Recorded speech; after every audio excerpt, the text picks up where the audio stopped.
Greetings. Greetings. Father Mark signing on.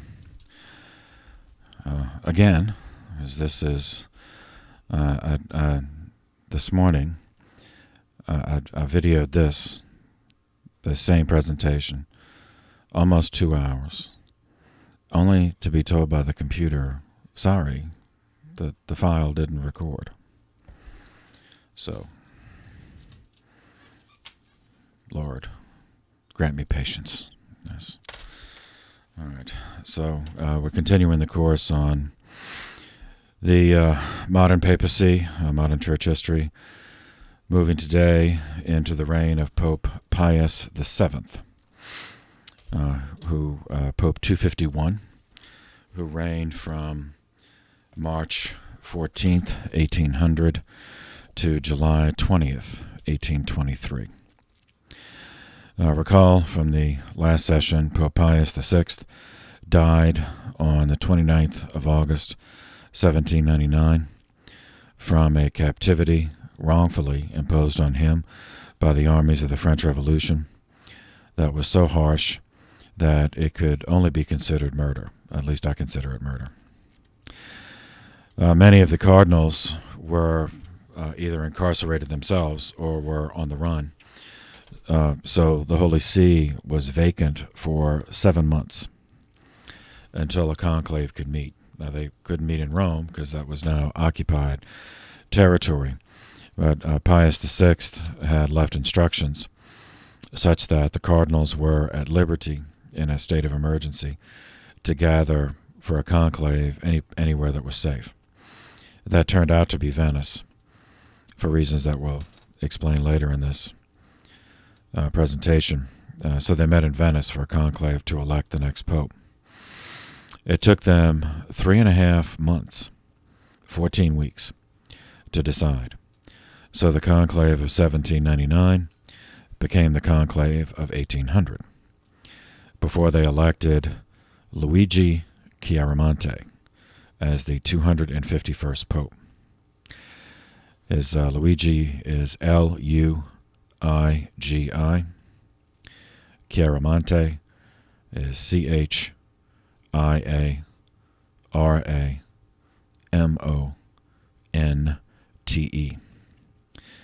As in honor of his murdered predecessor, he took the name Pius VII and reigned under that title for 23 years. Chiaramonte was born in Emilia, Italy, on April 14th, 1742. He joined the Benedictines, and in religion he was given the name Gregorio. He studied minor seminary in Padua, major seminary in Rome, then ordained, served as a professor of theology in Parma, Italy, from 1766 to 1775. Then a professor at San Anselmo in Rome from 1775 to 1781. Pope Pius VI appointed him Bishop of Tivoli in 1782, and then Cardinal Bishop of Imola in 1785. That's Imola. Was in the Romagna. It was in that last position as Bishop of Imola that Chiaramonte witnessed the beginning of the French Revolution, the invasion of Italy and the Papal States by the revolutionary armies. In light of this, his attitude toward democracy is rather curious and striking. In a pastoral letter, while he was still Bishop of Imola in 1797, so this was his Christmas pastoral letter, Bishop Chiaramonte wrote that there was no intrinsic contradiction between Catholicism and the emerging movement for democracy. Now, this scandalized many Zelanti, as they were called then. Today, I suppose we'd call them conservatives. because by 1797, this was already after after the Terror, after the French Revolution had murdered Louis XVI, Marie Antoinette, by beheading, public beheading. His 10-year-old son died in captivity, and thousands of others, literally thousands of others, that, as we talked about last time. So for him to say that there was nothing wrong with that, nothing intrinsically wrong with that movement, nothing incompatible with Catholicism, was, was incomprehensible to many. And, of course, because the French Revolution arrested Pius VI, and he died in captivity. Now, of course, he wrote.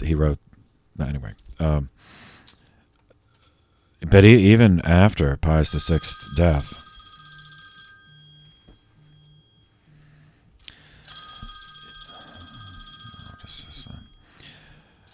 you see, even after Pius VI's death, his attitude toward democracy and principle remained unchanged.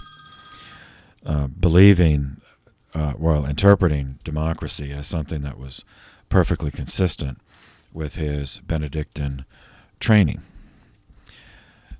Consider, in the Benedictine order, an abbot is elected by the community. They do pledge their obedience to the abbot, but major decisions affecting the community must be brought at least before the chapter of the senior monks in the monastery, of those in final vows. And the monks in a monastery can actually remove their abbot, for cause. Now, it's not easy, but they can do it. So to Chiaramonte, just the concept of people having a say in their own government did not appear far-fetched at all. What made it possible for such a government to be just was if all those having a vote were formed in the same way, formed according to correct principles. In other words, if they shared a common frame of reference in terms of metaphysics, of values, of the transcendent values, what is if there was basic agreement on what does goodness mean, what does truth mean, what does justice mean. In his estimation, the French Revolution went so terribly wrong, not because of an innate defect in democracy, but because those governing that particular democracy were not operating within the framework of correct metaphysical principles. They were driven, well, they all had different motivations, but many of at least the ones responsible for the terror, or put it that way, the mass murders, that they were driven by ambition, greed, vengeance, and hate. And those responsible for the terror, those are with all the different divisions, the mountain, as we talked about last time, the Montagnards, the most radical, they were all atheists that all left the church. This distinction is important in understanding later papal teaching, is according to the pendulum effect. And the pendulum effect appears to be inescapable in human affairs. It just does. It oscillates back and forth, from one extreme to the other. And the church is no exception. So those popes like Pius VII, which would include Leo XIII, Pius XI, John the 23rd, believed that democracy could be baptized, as they would say, Christianized by Catholic teaching. They reasoned, based on historical precedent, that we, or our spiritual ancestors, converted the Roman Empire from paganism to Christianity. After the empire fell, it was replaced by these barbarian, tribal chiefdoms, and we did it again. We converted them and Christianized that into Catholic monarchies. Ergo, there's precedent for believing that it must also be possible for the church to Christianize, baptize, Enlightenment democracy into a form of Christian republic.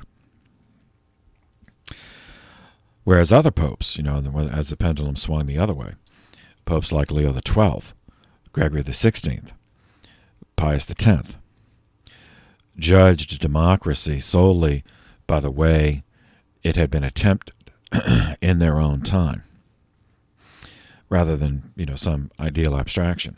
So from what they saw from history, there were two possibilities. First was the United States, which from their perspective was a bigoted Protestant oligarchy. And in the 19th century it was, as well, anti-Catholic, as we'll see in the American history course. The second possibility were the militant, violent, anti-clerical revolutionary republics, not only the French but those that followed, that exploded in the 19th century, as we'll get to later. From those two examples,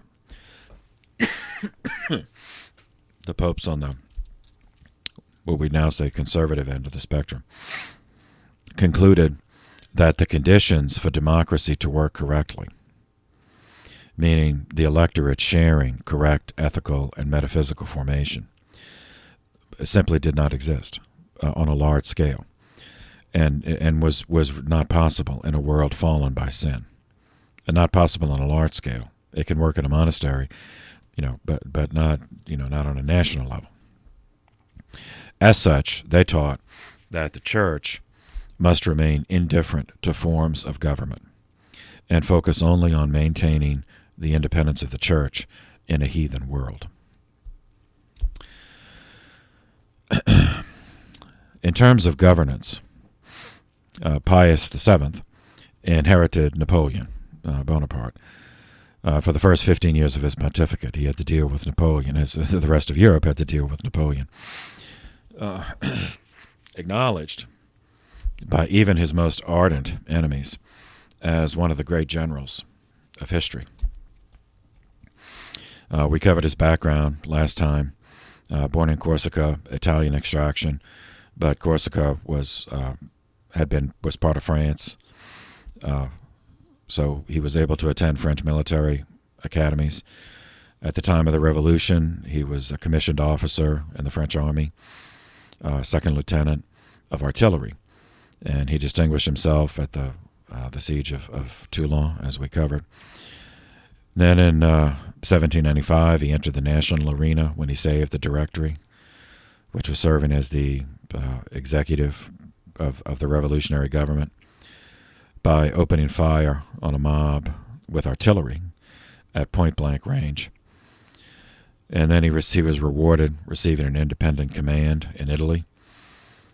He swiftly crushed the Austrians, gained control of Italy, and created republics in Italy.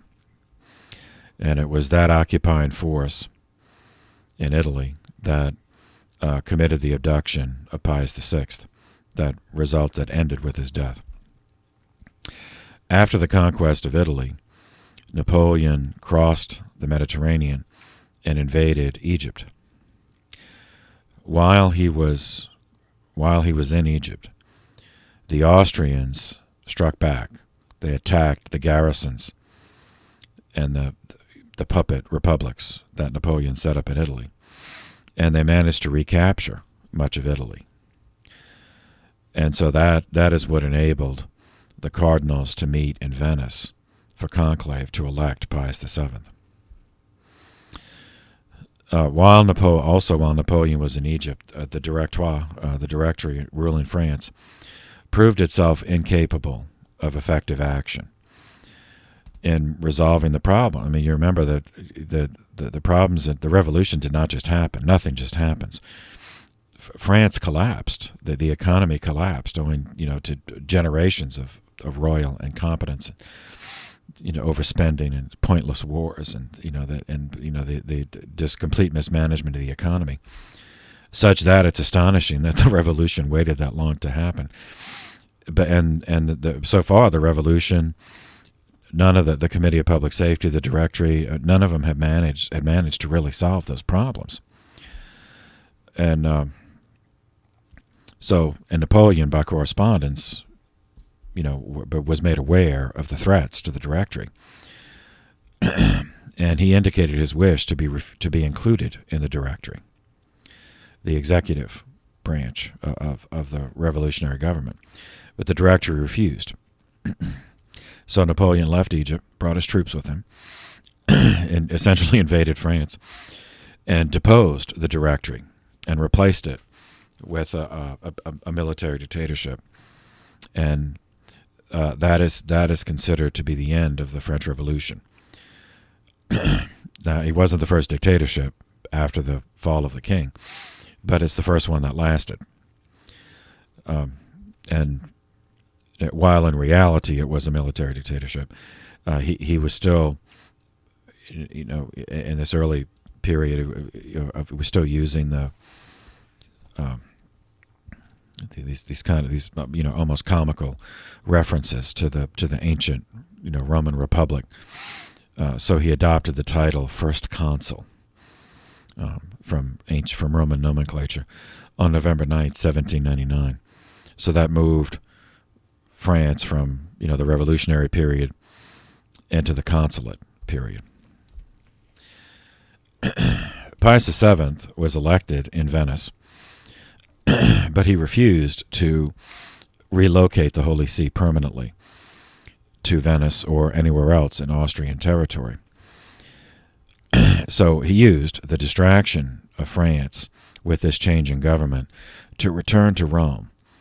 He re-entered Rome on July 3rd, 1800, and he appointed as his Secretary of State, that's foreign minister in our in the European usage, Cardinal Ercole Consalvi. As Ercole or Ercole is ERCOLE, and Consalvi is CONSALVI.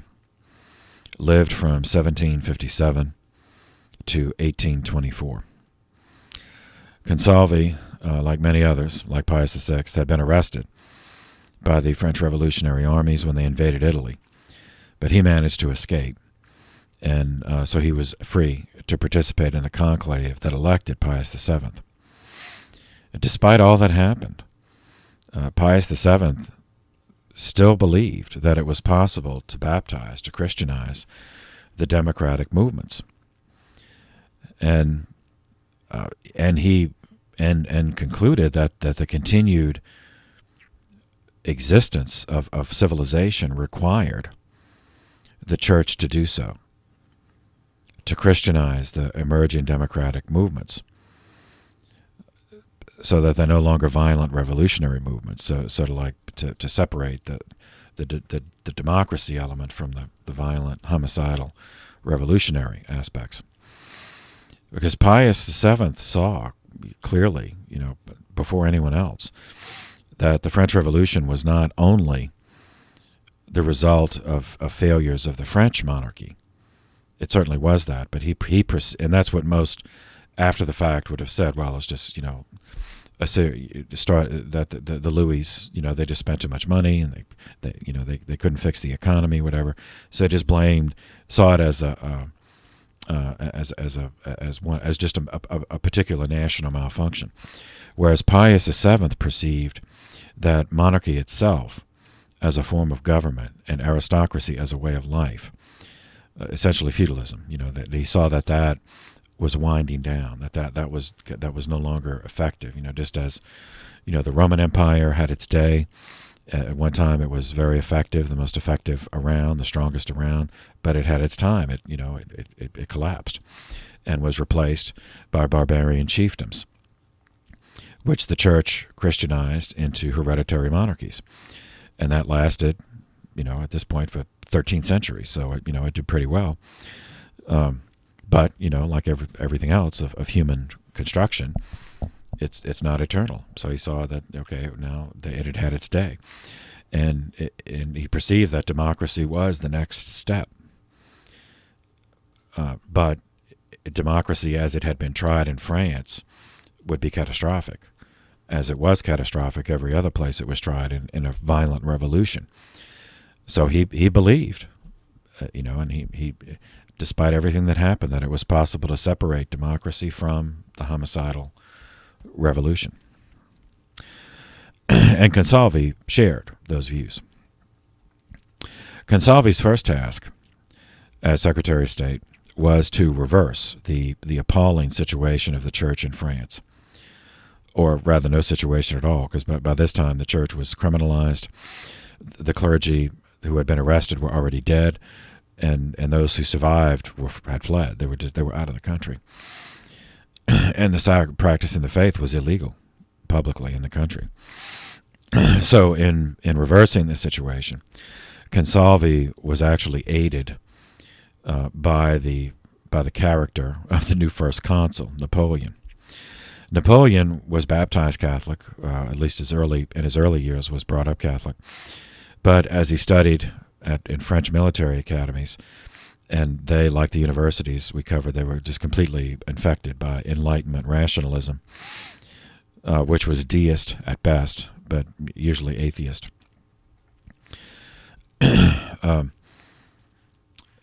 So he was a pragmatist in terms of governance. He once said his philosophy of governance was to maintain order and contentment, and that those two objectives were most efficiently achieved by governing people in the way that the majority of them wanted to be governed. So if he were governing Turks, he said he would wear a turban and become a Muslim.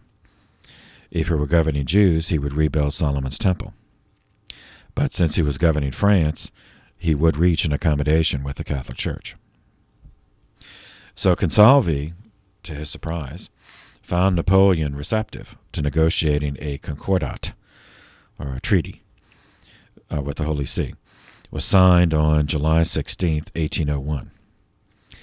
Signed by Napoleon for no other reason, if for no other reason than to finally end the Civil War in the French countryside, fought by those Frenchmen who refused to live under the atheism imposed by the revolutionary regime, which had stolen the church from them.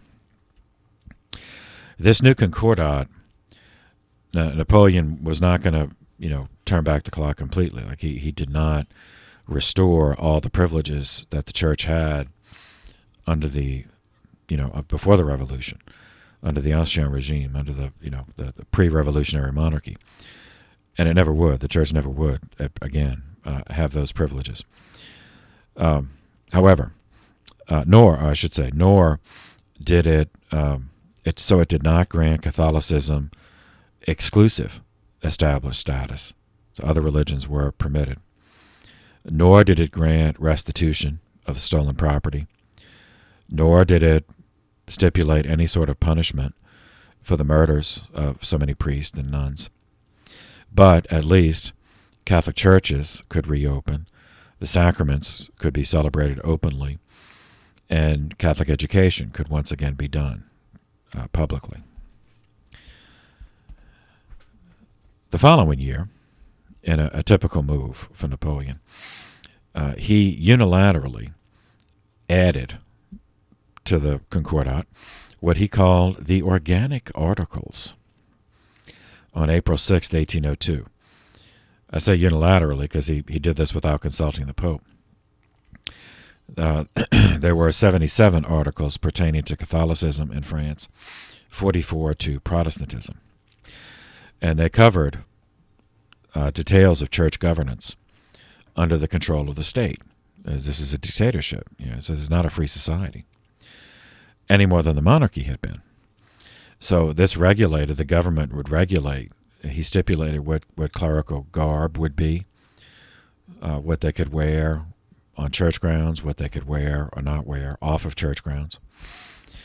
And he retained the right the revolutionary government gave to itself of determining boundaries of dioceses and parishes.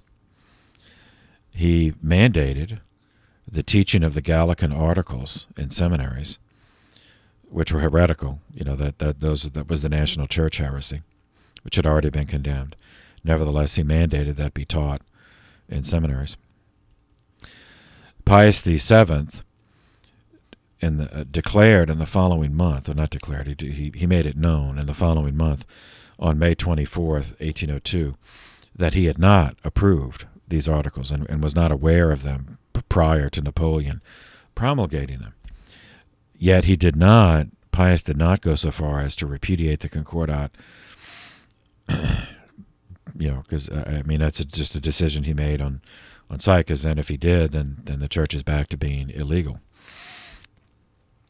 So the Concordat, along with the organic articles, remained the situation, de facto and de jure situation of church-state relations in France until 1905, when France officially separated church from state.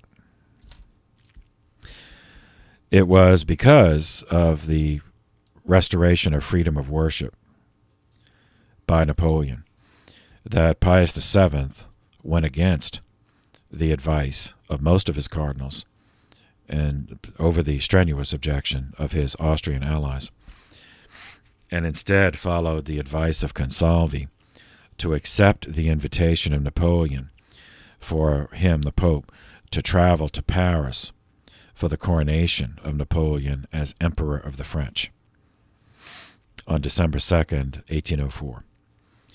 So by that point, so this is 5 years later, so France had the consulate for 5 years, pretending that it was a republic, from 1799 to 1804.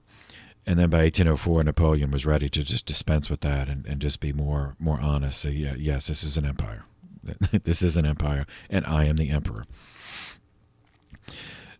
Pius was misled into believing that he would crown Napoleon emperor. But in the actual ceremony, with the Pope sitting there Napoleon took the crown and put it on his own head. Is that's the kind of person he was. At its height, this first French Empire included 50 million out of the 175 million people in Europe. And he divided all of the conquest. He conquered much of continental Europe and divided it into 152 departments to be controlled and managed. He imposed what he believed was a rational system of governance on Europe to replace the antiquated feudal monarchies. So he wiped all that out, including all the problems that we saw in France before the Revolution. With that happened, and every country had its own version of that. The feudal privileges and exemptions and all of the aristocracy, and how that complicated things, as well as serfdom. How that relegated such a large proportion of the population to lifelong unfreedom. He created a national bank in each conquered country to regulate the currency, and there was no pretense about that. It's just to control the currency. Yes, it is fiat currency. He promulgated the civil code, the Napoleonic Code, modeled on the ancient code of Justinian. He standardized public education and trade practices. And the public education indoctrinated an entire generation of children into, believing the importance of Napoleon in the universe, as well as brainwashed them into the value of democratic ideals as Napoleon practiced them, which means, of course, they were not democratic, because this is an empire. And he enforced it. He enforced all of this utopia that he created with a standing army of 1.3 million men. That's how enthusiastic everyone was to be living in conquered territory. A series of coalitions formed against him, and each of which he defeated in massive battles. He was able to survive so long, in part because he was a genuinely gifted general, and he recruited a corps of stunningly talented field marshals to fight for him. In addition, the troops were devoted to him. As they grew, as the Napoleonic period grew, that the kids who were brainwashed, they grew into young soldiers, and they worshipped him, venerated him for not only giving France victory, but also for the Enlightenment, things that he did do. So even troops from conquered lands, he abolished serfdom in those countries. He abolished all the privileges of the aristocracy. So those, the kind of guys who would put on a uniform and have to actually fight, were peasants, but he freed them, and that's just to put them in his army. So, but still, the army was a way to rise. If you survived, it was a way to rise, more so than serfdom ever was. In the end, 6 million troops and another 4 million civilians died during these coalition wars against Napoleon. The one nation that Napoleon could not subdue, he never did completely subdue Spain. He overthrew the Spanish Bourbons, and replaced them with his brother, but he never did manage to conquer Spain, as the Spanish kept fighting him. But he did have troops there, and they had to fight, the whole Napoleonic period, which was fine with them, because they would have fought till the end of time, before accepting Napoleon as a ruler of Spain. But he could not even try that with England, because it was an island, of course, protected by its navy, and also internally it did not have the same instability that many of the continental monarchies had. That England had generations of entrenched rule under a monarchy, but a monarchy limited by a parliament, an elected parliament, and that elected parliament controlled government. While the kings did still have some power at this point, controlled many aspects of the government, including tax theft. So the advantage for the monarchy is that people who were angry about the tax theft or some government policy, if they blundered into a war and made a mistake, well, then it's the elected politicians in Parliament who got the blame, not the king. So, and then you just throw them out in the next election, so that Now, at one point, Napoleon had thought of invading England, but he could never gain naval control of the English Channel. And without it, that would be suicide, because he'd have to load his troops onto barges to transport them. And without control of the channel, then the English ships could have just sunk him. You sank one barge, and that could be 500 men drowned. Nor did he ever have a window of time when he could withdraw as many troops from the continent as he would have needed to do such a thing. Even if he had managed to gain naval control and had managed to transport 500,000 troops and land them in England, they still would have had to fight field to field, street to street. The English would never have accepted him ruling them any more than the Spanish did. So his solution was sort of a reverse blockade. Like he could not blockade English ports with a navy, but instead the most of English trade at this point was with the continent of Europe, and he controlled much of the continent, not all of it, but much of it. And so he passed a law, or just commanded that none of the ports under his control would trade. No one was allowed to trade with England. English ships could not land. English goods could not be disembarked. And I mean, obviously, smugglers did, but that's a crime. So anyone who caught was, it was a crime, and they died, horribly. So this is the context for the renewal of hostility between Napoleon and Pope Pius VII. Pius VII, to Napoleon's shock, refused to participate in this embargo because that's an act of war, and England had not attacked the Papal State. So, that morally, Pius said he does not have, there's no just cause for the Papal State to engage in a war against England or any act of war. Well, Napoleon, you don't say no to Napoleon. I mean, dictators don't take refusal well. So Napoleon had his troops occupy Rome again on February 2nd, 1808, thinking that would intimidate Pius. It did not. So then Napoleon ordered the rest of the Papal States to be stolen and annexed to his Kingdom of Italy on May 17th, 1809. Still, Pius refused to budge. And he did not excommunicate. Well, he did it very carefully. He excommunicated, quote, all robbers of the patrimony of St. Peter on June 10th, 1809. Now, Napoleon was furious at this and had him arrested and incarcerated unjustly on July 5th, 1809. First, he was imprisoned at Savona, which is near Genoa in northwestern Italy, from 1809 to 1812, and then shipped to France and incarcerated in Fontainebleau from 1812 until March 10th, 1814. He was able to re-enter Rome, for reasons that we'll get to, on March 24th, 1814.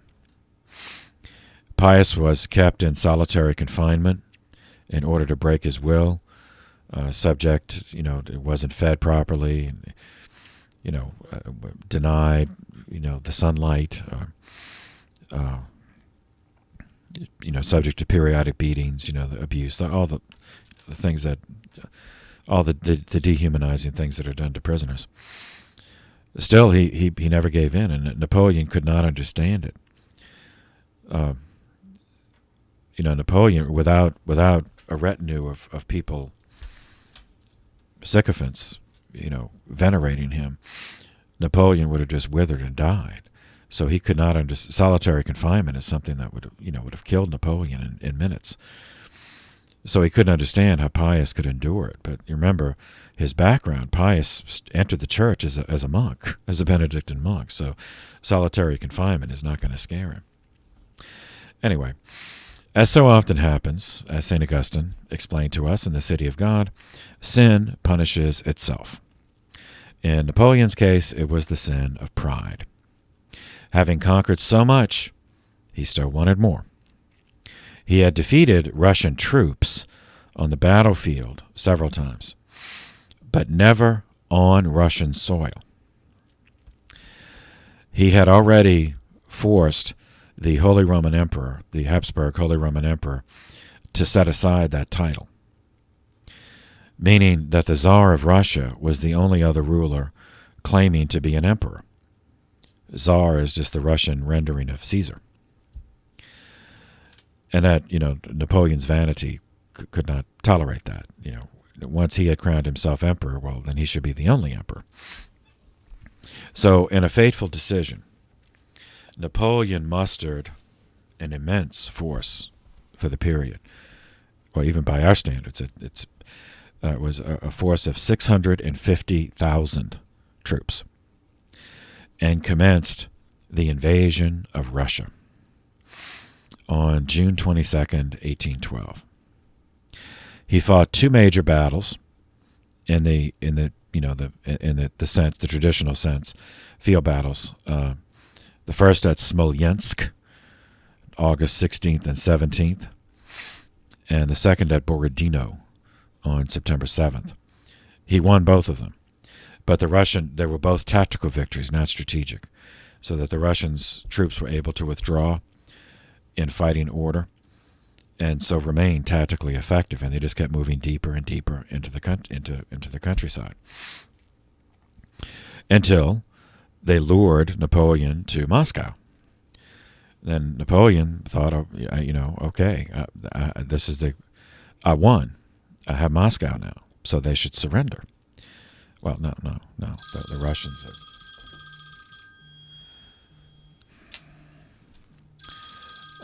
The Russians were not, not going to did not play that way. So they, as Napoleon was entering the city of Moscow, he saw the smoke rising, that the Russians had set fire to their own capital rather than give it, let Napoleon enjoy it.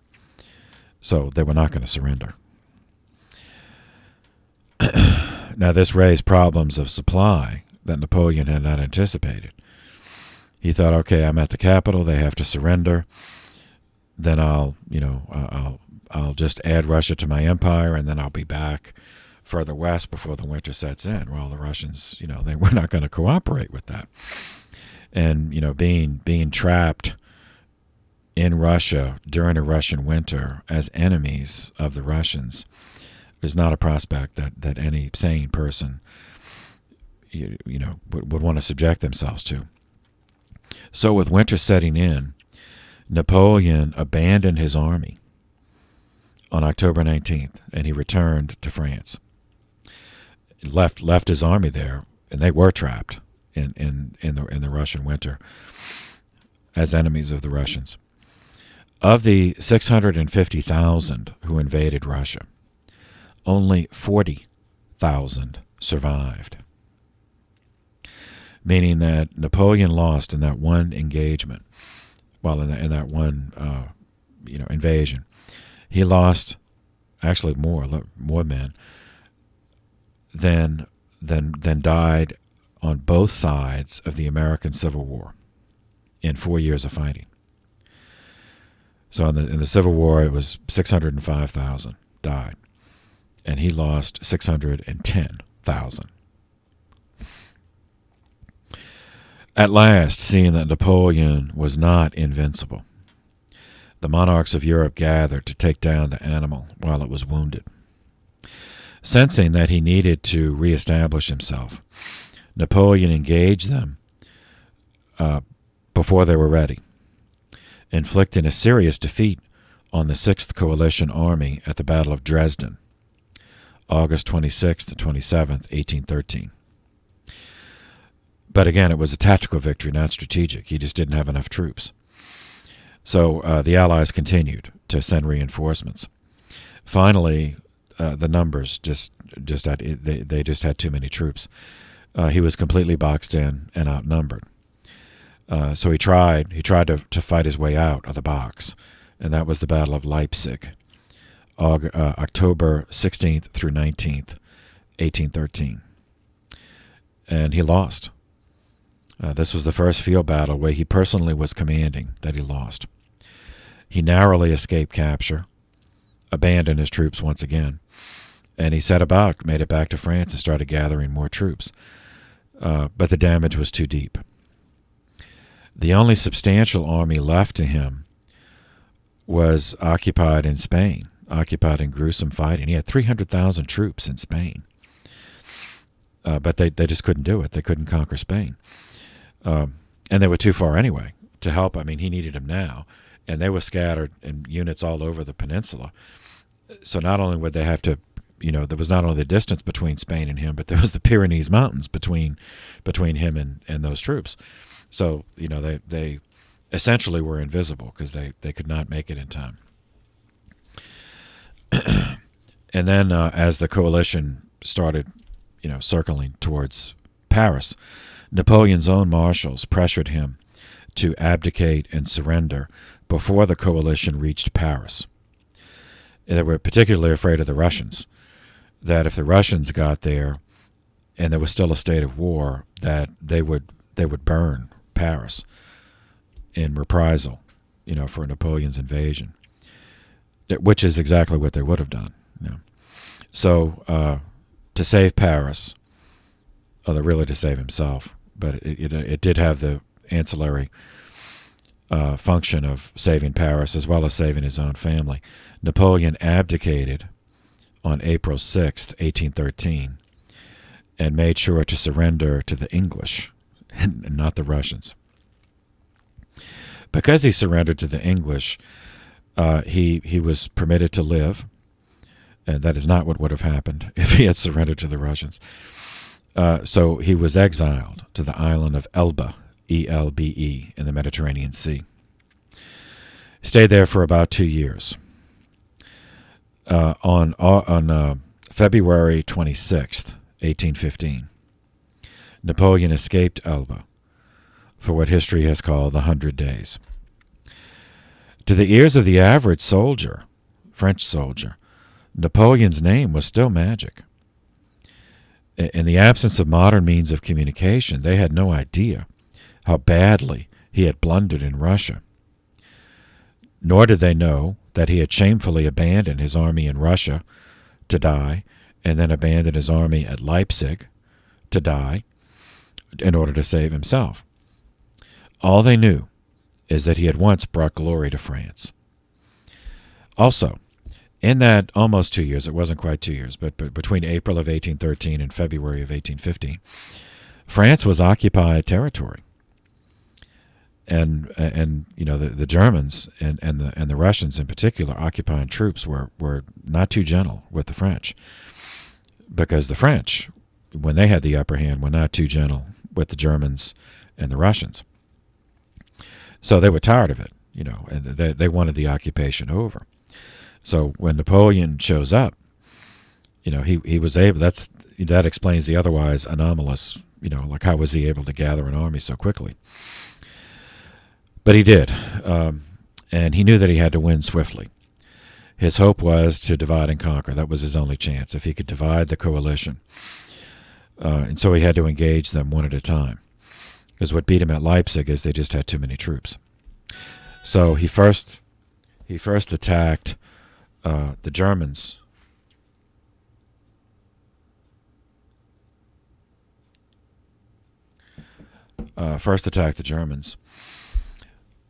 And defeated them at Charleroi in Belgium. That's Charleroi.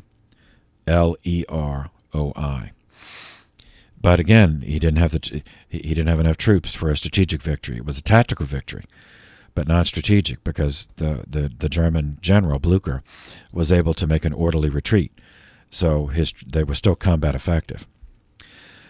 Now, in the normal course of things, one would pursue them and continue to attack until they were no longer militarily effective. But he did not have that luxury. So Napoleon disengaged from them and then engaged the British troops under the Duke of Wellington, also in Belgium, at the Battle of Waterloo, June 18th, 1815. Even Wellington admitted that he nearly lost the battle, and it was only the timely return of the German troops, General Blücher, that had escaped the earlier battle. They made it to Waterloo around 3 p.m, and that turned it, and that secured Napoleon's defeat. He surrendered to the English, again, not the Germans, and abdicated again. At this time, he was exiled to the remotest island that the English had access to, St. Helena in the South Atlantic, and there was no return from that, at least not in this life. He died there 6 years later, on May 5th, 1821. According to his manservant, as they would say then, his personal servant, a guy named Marchand, he died reconciled with the church. He did receive the last rites. He received extreme unction, the final anointing, and viaticum before his death. The official cause of death was stomach cancer, but there persists a belief that he was murdered through slow arsenic poisoning. But whichever case, he was dead in 1821. Now, after his initial defeat at Leipzig and exile to Elba, the victorious powers of the coalition gathered in Vienna, Austria, for a meeting. It was called the Congress of Vienna. Now, not Congress in the way we think of it as Americans, as our legislature, but think Congress in the sense of a congregation. It's a gathering of the leaders of the coalition nations against Napoleon.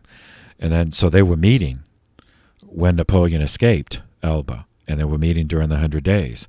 And then after Waterloo, they continued to meet. So the whole Congress of Vienna lasted from November 1st, 1814, through June 8th, 1815. The representatives of all the victorious powers were there at Vienna, and everyone understood that the world had changed. The French Revolution, the wars that started, followed by Napoleon, the wars he started, that had gone on for a generation, 26 years. And they did not like what the world had become. Europe had been drowning in blood. Institutions established for over 1,000 years had just been wiped away. So each diplomat at the Congress of Vienna had three objectives in mind. The first is the obvious objective of all diplomats, is to get the most advantage for their country in terms of territory and restitution. The second objective was the balance of power, and that's capitalized as a proper term, the balance of power, meaning to arrange post-Napoleonic Europe such that it would not be possible for any one power to ever again become that powerful, to threaten everyone, to be a menace like Napoleon was. No one should be strong enough that it took all of Europe to beat him, in other words. Third, to prevent any revolutionary movements in the future. I said, if this is what revolution brings, that we can never allow this to happen again, never again. So this Congress of Vienna inaugurated the age of diplomacy. It did not invent diplomacy, certainly, but it inaugurated the age where foreign ministers wielded virtually unlimited control over the foreign policies of their nations. Everyone had such a fear of renewed warfare after 26 years of it that they accorded to diplomats a degree of reverence and trust and authority that no age before or since has done. Analogous to our society would be, say, successful attorneys can become celebrities, and they're sought out, and wealthy and powerful vie for their services and pay for it. So in the 19th century, successful diplomats were a valuable commodity, able to demand as reward high aristocratic titles, large estates, and of course money. Now, there were too many involved, so we're not going to go through all of them, but we'll just cover the top four. Just mention the top four diplomats there that were at Vienna and were the senior diplomats at the beginning of the age of diplomacy. The Austrian foreign minister, Prince Clemens von Metternich. So he's Clemens. He's spelled the German way with a K. It's K-L-E-M-E-N-S. Von, the V-O-N, that's the particle indicating aristocratic birth. Then the house name Metternich, M-E-T-T-E-R-N-I-C-H.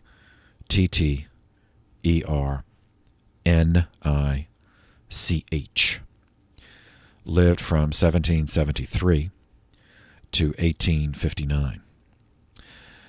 By birth, he was an aristocrat. His father was a count, and then he inherited that. So the prince is a title, a reward title that he got later. Since he was one of those. That's one of the ways that the Restoration monarchies rewarded these people. So he had been studying at the University of Strasbourg when the French Revolution began, and he had to end his education prematurely because of the wars, and served in the Austrian army. Since he was an aristocrat, he was an officer, but he still was in the army. And for the rest of his life, he was always painfully conscious of this, that he never got to finish his education. And so for the rest of his life, he associated revolution, demands for change. He associated that with violence, with darkness, and ignorance, and destruction. Like the Pope, he also had been imprisoned by the French revolutionary armies, although in his case he was a prisoner, a POW, a prisoner of war, after an Austrian defeat. But that experience as a POW, a prisoner of revolutionary army, and he's an aristocrat who was a prisoner, to the revolutionary armies, that certainly did nothing to endear him to any demands for change. Only solidified his hatred. I mean, it was a hate. It was fear and hate of any movements demanding any kind of social or political change. Second, the English. Waterloo certainly would not have been won without the Duke of Wellington, without the English troops. So they, their representative, of course, was a senior member. His actual name was Robert Stewart, and it's spelled Stewart. But he's better known by his title, the Viscount Castlereagh. Castlereagh.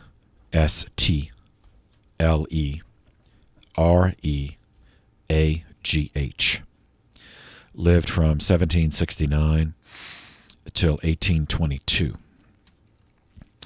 Now, England had been enemies with France for centuries, and Castlereagh shared Metternich's fear of revolutionary movements. But what was more important to him, in England, representing England, was the balance of power. Was that no single nation should ever again be able to take Napoleon's place as a dominant force in Europe to upset the balance of power. Third, surprisingly, the French representative. Now, they're defeated, but that's still. This brings us to we meet again a guy we've already met, Charles Maurice de Talleyrand. That's Talleyrand.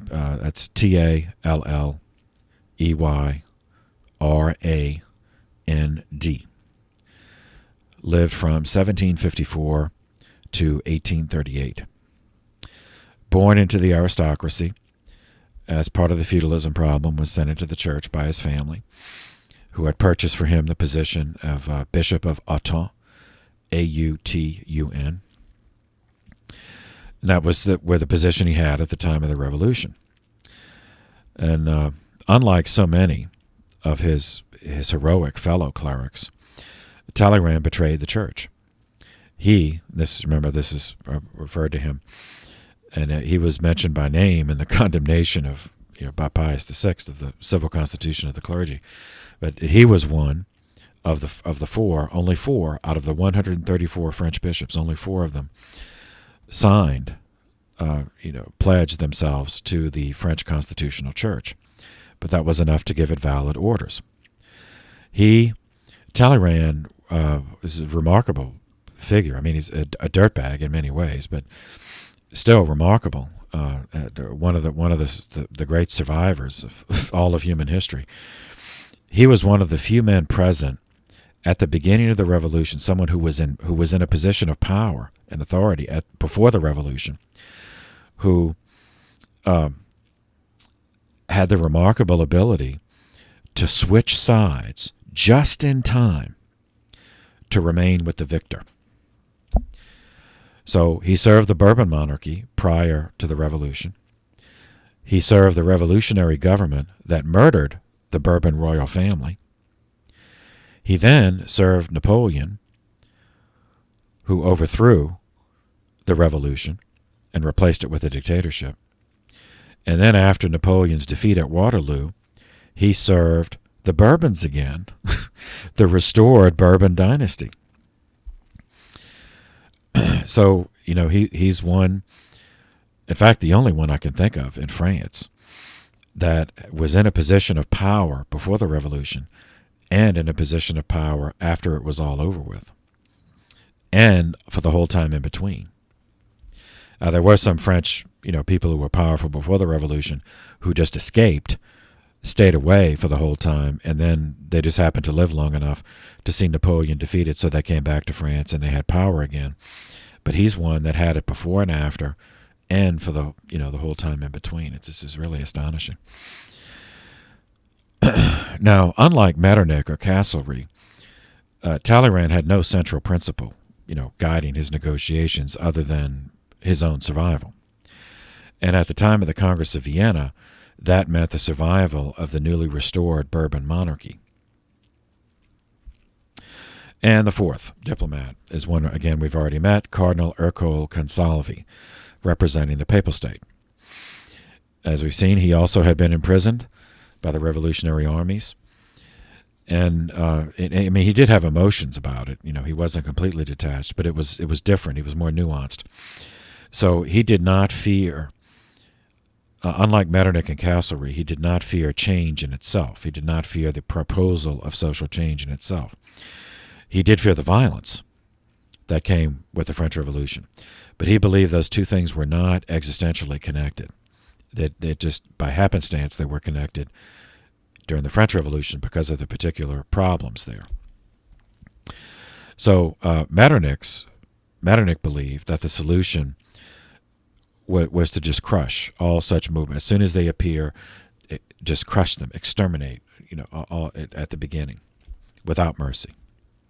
Consalvi believed, by way of contrast, that the solution to prevent future revolutions, the solution to movements of violent social change, was for legitimate authority to stay ahead of the curve and initiate moderate social change on their own in order to diffuse the problems before desperation radicalized people who would otherwise have been obedient citizens for all their lives. The courageous dignity showed by Pius VI and Pius VII during their captivity had raised the prestige of the Holy See, the papacy, to a level it had not enjoyed in centuries. Consalvi was able to use this, combined with the realization by even the deist or atheist, among the diplomats there, that the revolution had disrupted the order of society, and you saw what happened. And we saw what happened. That it was catastrophic for everyone. So using these two, these two factors, he was able to secure the restoration of the Papal States to the control of the Holy See. The Holy See did not get back the territory it had in France, the enclave at Avignon. That had been stolen by the Revolution, and they did not get it back. But all the other territory in Italy, it did get back.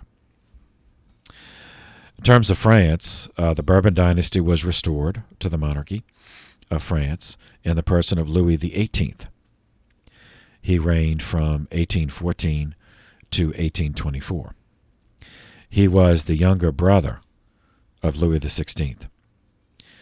He took the title Louis XVIII to maintain the fiction that Louis XVI's son had actually reigned as Louis XVII. But he had not, as we saw. He was murdered in prison while still a 10-year-old child on June 8, 1795. The Spanish branch of the Bourbon dynasty was also restored to Spain and Naples. The Holy Roman Empire, which consisted of Germany, Austria, Hungary, and parts of Central Eastern Europe, was defeated, dissolved. The Holy Roman Empire was dissolved by Napoleon after he defeated Austria in 1805. And that was the Ulm-Austerlitz campaign. As the victor, he demanded that the Austrian ruler forfeit the title Holy Roman Emperor. And even after Napoleon's final defeat, that title was not revived. Though the Habsburg dynasty did continue to rule Austria, Hungary, Czechoslovakia, well, the Bohemia as they called it then, Bohemia, Slovakia, Slovenia, parts of southeastern Europe, until the end of the First World War. They picked the wrong side in the First World War, and then they were removed. Italy was once again divided into multiple sovereignties, with the Habsburgs in the north, the Bourbons in the south, Naples, and the Papal States in between.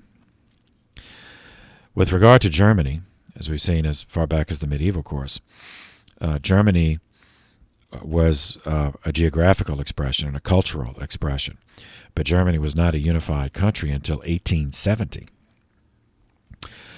During the medieval period, it was a patchwork of around 350. They varied depending on marriage alliances and other things, conquest, but around 350 separate sovereignties.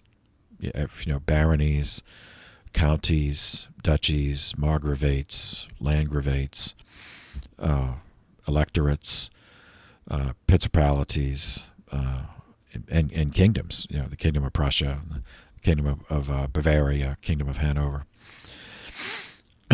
Now, Napoleon had eliminated that, and that was one change that the diplomats of the Congress of Vienna saw as advantageous.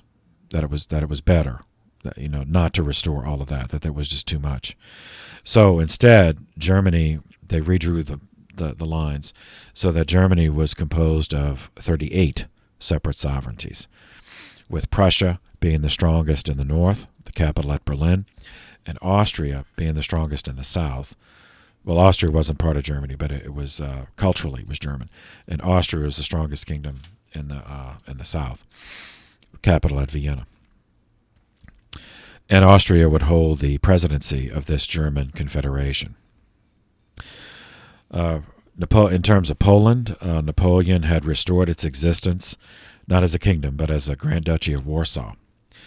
Russia, as one of the victors, just stole it, again, and they stole the Baltic states also.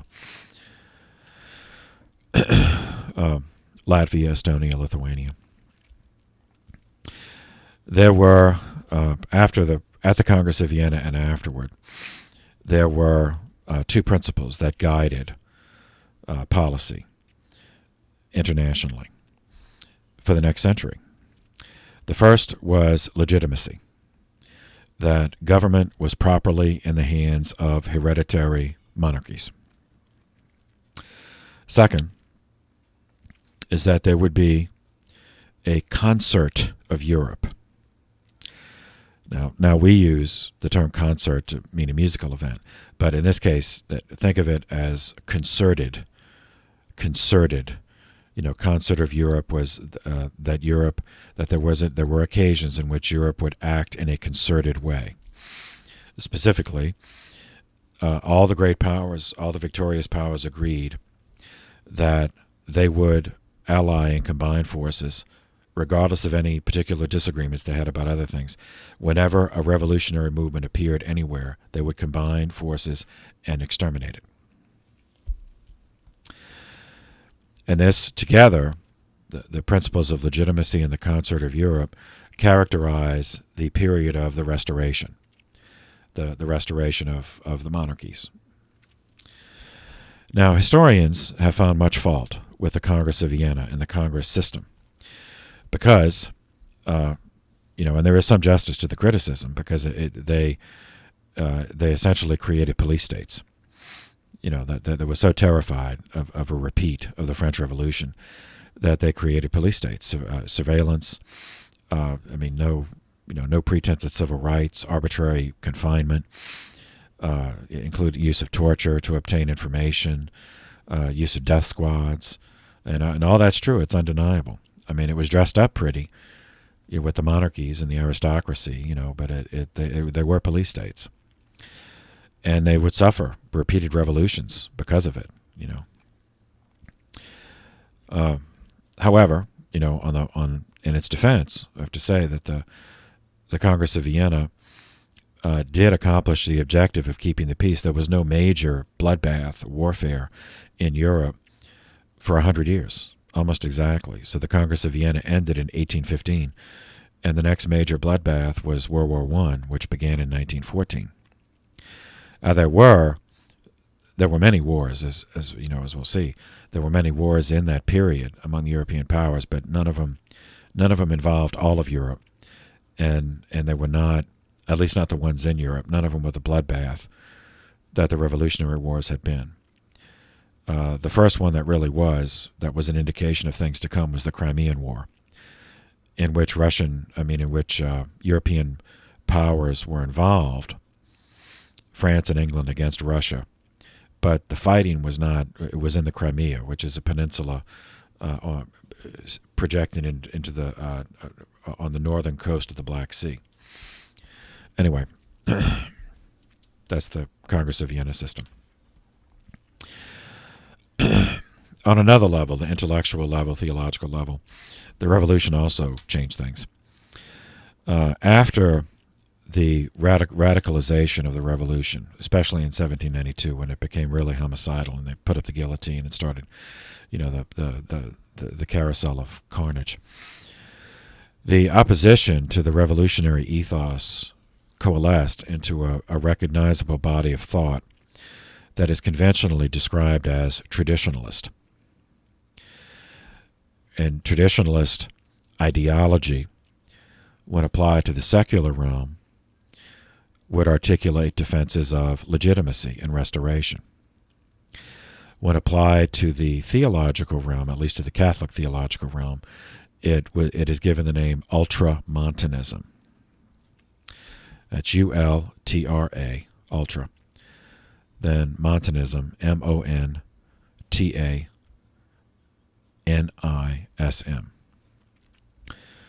It means beyond the mountain, beyond the mountains. Okay.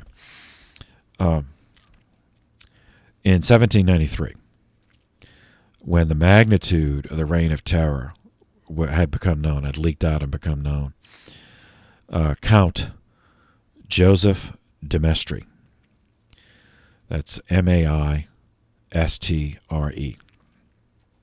lived from 1753 to 1821. He was an aristocrat in the kingdom of Piedmont, Sardinia, Savoy. So Piedmont means foot of the mountain. So it's northwestern Italy. Well, actually, it wasn't part of Italy then, but it's the foot of the Alps, but on the other side of the Alps. So Savoy, the capital was Nice, N-I-C-E, spelled nice, but it is Nice. That's Savoy, and Piedmont is the region, the foot of the mountains, foot of the Alps. Sardinia is an island that this kingdom also controlled. So he wrote an essay in 1793 titled "Letters from a Savoyard Royalist." Savoyard, Savoy, so someone from Savoy. S-A-V-O-Y is Savoy. Then add A-R-D, Savoyard. In these letters, he traces the hand of divine providence in the French Revolution as punishment for the sins of France in creating the heresies of conciliarism, Gallicanism, Jansenism, and the atheism of the Enlightenment. To the casual observer, he continued, the French Revolution appeared to be nothing more than a parade of mindless horrors. And that they certainly were. But to the discerning eye, he argued, the revolution was something more. The revolution was the inevitable result of the prideful conceit of men who believed that they could supplant the divine order with a constitution of their own invention. And even though he was a monarchist, he did not hesitate to mercilessly denounce the pre-revolutionary monarchy, the Ancien Regime, the old order of France, for the spiritual and moral decay. That, they said that the revolution happened because you, the old French monarchy, was not doing your job. And that decay not only wrecked the economy, but it left the French people bereft of the courage, of the discernment, of the guidance to halt the revolution before it began. Before his death, de Maistre became the father of ultramontanism, coining that term, meaning looking beyond, like everyone not in Italy, everyone in Europe not in Italy would have to look over the Alps, across the Alps, to where the Pope was in Rome. So this culminated in his most famous work, a book-length work titled On the Pope, 1819, in which he argued that the answer to preventing future such revolutionary movements was a reconstitution of society in union with the Pope. And union with the Pope meant something more than simply according to him a honorary position of respect. It meant acknowledging the ultimate spiritual sovereignty of the Pope, even to the extent of accepting the right of the Pope to correct monarchs who morally strayed in their governance, even on matters of in the temporal order, if they had moral content. In the 19th and into the 20th centuries, ultramontanist would variously be called traditionalist, integralist, zealante, and now conservatives. For his part, Pius VII did not allow his captivity to weaken in any way his resolve to fulfill the Petrine ministry. As soon as he was free and Napoleon had fallen, the first time Pius restored the Jesuits, the Society of Jesus, on July 31st, 1814. Recall that 41 years earlier, after Clement XIV, so he restored them 41 years after Clement XIV had suppressed the Jesuits to pacify the demands of the absolute monarchs, who were officially Catholic.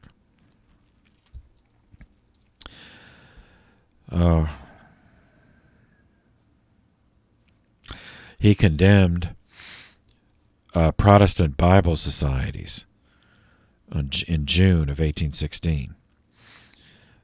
Because, and we'll cover this one more in the American history course, a lot of things happened in American history during his reign too, but we have a whole course on that, so I won't get into it here. But especially it happened in Europe, but especially in the United States, these Protestant Bible societies, typically they were publishing houses, so they not only published printed Bibles, but they also had newspapers, journals, pamphlets, other books, things they published. And typically what sold well among Protestants was anti-Catholic propaganda. And so that's why it's condemning the Bible societies, because that's what they were doing. But it sounds bad. It's, the Pope's condemning the Bible. But he was condemning these publishing houses that printing all these, all the laundry list. We worship statues and all the corrupt and political and the beast and the whore of Babylon and all the stuff you're familiar with. So that's why he condemned it. In September of 1821, he condemned again Freemasonry and religious indifferentism. Masonry had already been condemned earlier in the 18th century, long before the Revolution, but he condemned it again, pointing out that the Revolution had demonstrated the wisdom of earlier popes who warned against the prideful deism an indifferentism of the Enlightenment. Oh, we have reason. Faith is that's some little childish vestige of medieval superstition. And then, well, okay, you see what happened. The let's see, other developments. A serious dilemma confronted Pius VII as well as subsequent popes, but it began in his reign, in how to cope with other revolutions in the world that were revolutions there were liberation movements among the colonies of Spain, Portugal, and France in the New World that revolted for their freedom, for their independence. Now, as we saw, that began in Haiti, Saint-Domingue, which is now Haiti, in 1791. Now, that technically it was a revolution because it did overturn, revolve, it did overturn the government. But it was distinct from the French Revolution in that in Haiti it was a slave uprising. So, it wasn't just political, it was also survival.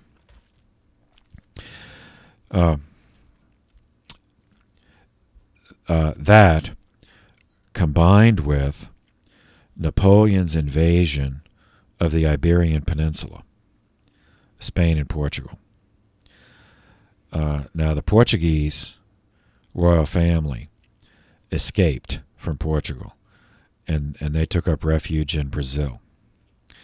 But the Spanish Bourbons were overthrown. Napoleon overthrew them and replaced them with his brother. So thinking that that his brother would control not only Spain but also all of Spain's colonies, including the gold and silver from the mines of those colonies. Well, as we saw, Napoleon never did conquer all of Spain. Just because the Bourbon monarchs gave up and surrendered, the people in Spain did not surrender. So Napoleon had to keep fighting the whole time, and he never did achieve a decisive victory. Well, the colonies of Spain, that their attitude was, well, even those who were loyal, who were royalists, well, we pledged our loyalty, to a monarchy that's now no longer there. We never pledged our loyalty to Napoleon or his brother, so we're free. So that began this idea of colonies just becoming their own countries, separate from the mother country. Now, consider this in the context of the Congress of Vienna. The ideology, politically, was restorationism and legitimacy. So from their perspective, all those colonies should, on their own, return to submission to the restored monarchs. And there were some in those colonies who were royalists and did want that. But as it turned out, not enough to keep them that way. So we have war. We have warfare. As the European restored monarchies tried to force these colonies back into submission, that failed. And then internally, then the colonies fell to fighting amongst themselves over what was going to replace them. A republic. But even if it's a republic, who's actually going to run it? Is it going to be the same people who were running things when it was a colony?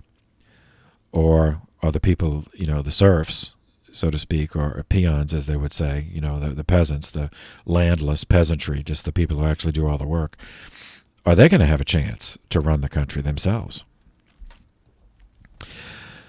Now, the Holy See, so what do they do? What does the Pope do? If the Pope follows the principle of legitimacy and restoration, which certainly benefited the Church at the Congress of Vienna, then he would have to support the monarchs and insist and command the clergy in those in Spain's former colonies to tell the people it is their moral obligation to return to submission to the restored Bourbon monarch.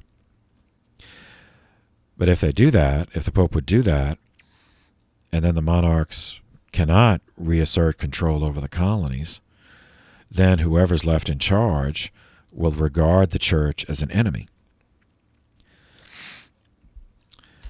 Conversely, if the Holy See did not do that, did not support the restored monarchs, then those monarchs will turn on the church in Europe. So it's a very difficult situation. So Pius's solution was 1822, when he declared neutrality, papal neutrality in this, which made both sides mad at him. Following similar patterns to the French Revolution, in each of these new republics, and we can't go through all of them, but it went the whole, Mexico and Guatemala, Honduras, El Salvador, although it had a different name at that point. Panama also had a different name at that point, and we'll see. But all of them down into South America, typically the pattern would be force would be used to overthrow the colonial government appointed by the European monarch, followed by warfare between loyalists to the king against those who wanted a republic, and they would win. And then they would turn on each other. So then the more radical of the anti-monarchist would gain control of the government, and then began the murder fest, murdering those, both secular and clergy, who had enjoyed privileged status under the colonial regime, and of course stealing their property. This was followed by renewed civil war, renewed civil strife, as the radicals went too far.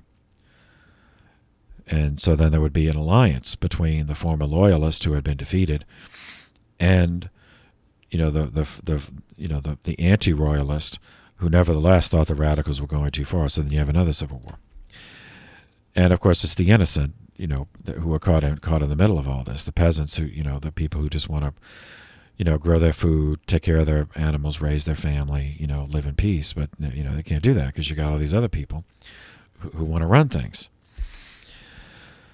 That'd be a bloodbath, of terror, and until many of these governments would reach the same cynical conclusion as Napoleon, that even though they did not believe in the faith, that it was too difficult to govern without at least allowing the church to exist. So military dictatorships in the former colonies adopted the strategy of hiding behind the costume of being secular republics, but allowing the church to exist.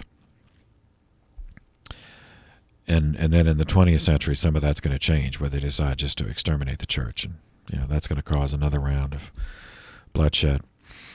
But since the Holy See declared neutrality in 1822 and absolutely refused to allow secular atheist governments the right to appoint bishops, these nations stayed in de facto schism from Rome, in some cases for decades. In the case of Haiti, it was like 60 years that it was in de facto schism. The church survived to the extent that the church did survive in those former colonies. It was because the clergy who lived there formed a close alliance with the rulers, however corrupt and abusive they might be.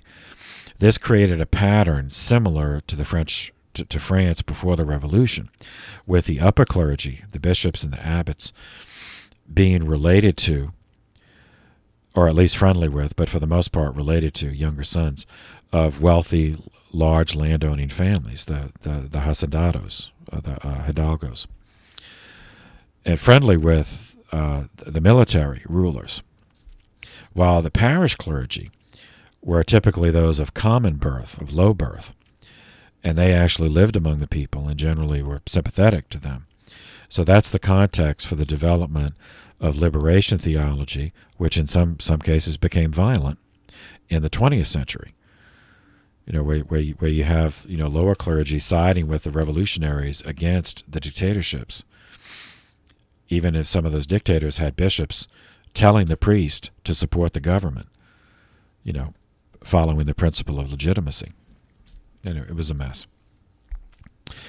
So in our hemisphere, This round, a post-French Revolutionary round of revolutions, started in Haiti, 1791, as we alluded to last time, so I won't repeat all of that. And that led to the Louisiana Purchase, which we'll cover in more detail in the American history course.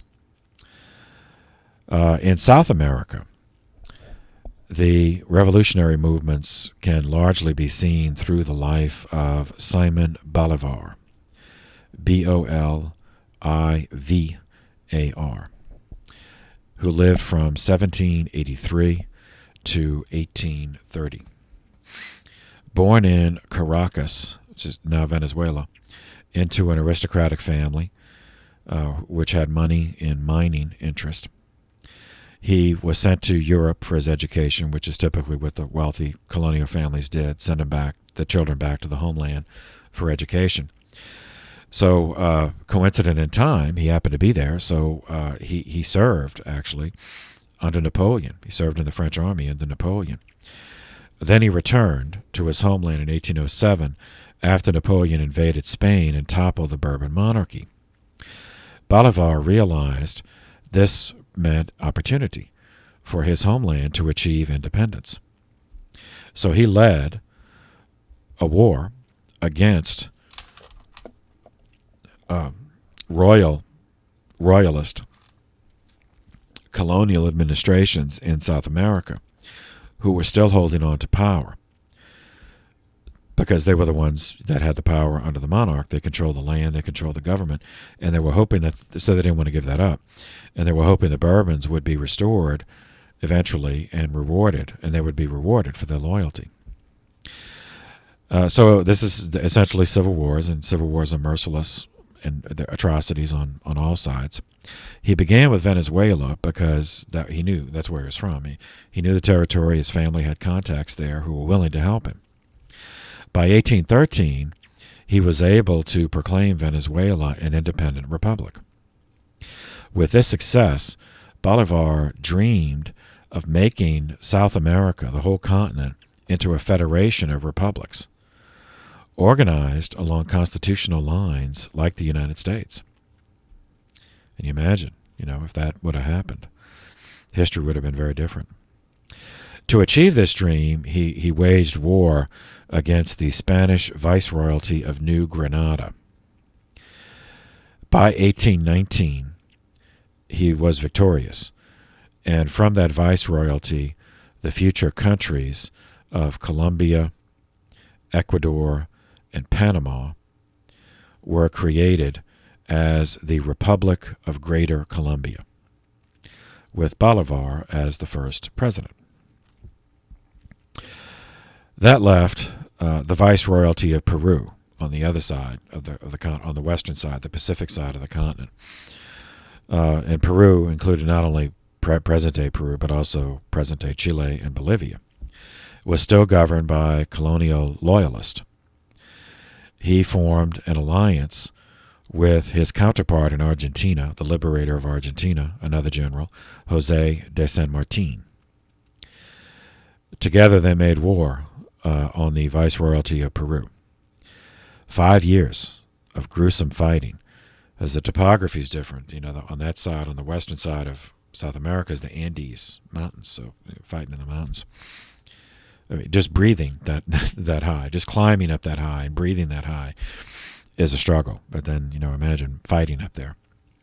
So 5 years later, they won. They defeated and overthrew the Spanish Viceroyalty, proclaiming an independent Republic of Peru in 1824, and the Republic of Upper Peru, which was named for Bolivar. So this is now the nation of Bolivia, 1825. Bolivar saw the dream within his grasp, but then it was snatched away. It disintegrated before his eyes, not because of the strength of the European monarchs coming back, but internally.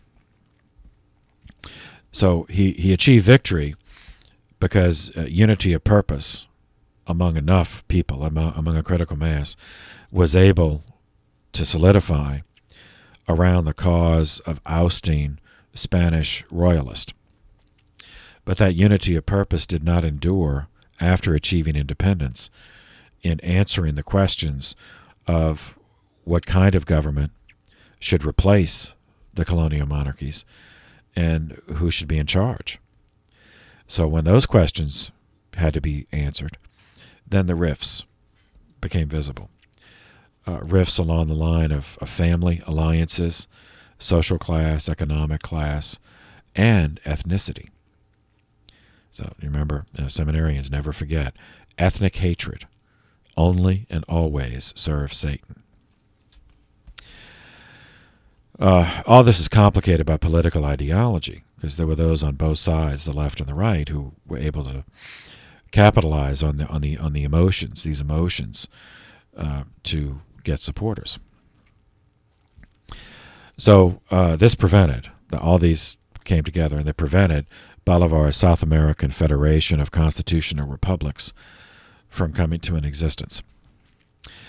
An assassination attempt, coupled with a collapse of his health, was the last blow to his confidence, and he abdicated and retired to private life in 1830 and died shortly after of tuberculosis. Now, of course, there are those who think he was poisoned, and who knows, maybe he was, but officially it was tuberculosis, which is a lung infection. The tubers are the colonies of the bacteria that grow, and they look like tubes, so tuberculosis. But they form that by eating lung tissue. It's a horrible disease. It was from this point on that the ghoulish cycle of military dictatorships over the region, punctuated by mass murder, state terrorism, anti-clerical violence, and it shifted again, the pendulum effect, from the military on the right to the radical land reformers on the left. And to date, it's still revolving. That carousel of carnage is still revolving, with only temporary pauses in the bloodshed. And then there were changes in detail, like the Cold War, and then the war on drugs. Now we're back to the drugs again, the drug cartels. I mean, the changes in detail, but it's that same dynamic. There's those rifts, are still there. The family alliances, the political, the economic and social class, ethnicity, all those rifts are still there. Plus the foreign interference. I mean, there's no denying that other countries have continually and continue to interfere in these countries that halted and diverted their organic development. Smaller countries in South America followed suit, overthrew their colonial authorities. Paraguay in 1811, Brazil 1822, although they broke away from Portugal, not Spain, and Uruguay 1825, which leaves Mexico, the largest Spanish-speaking country in the world at the time.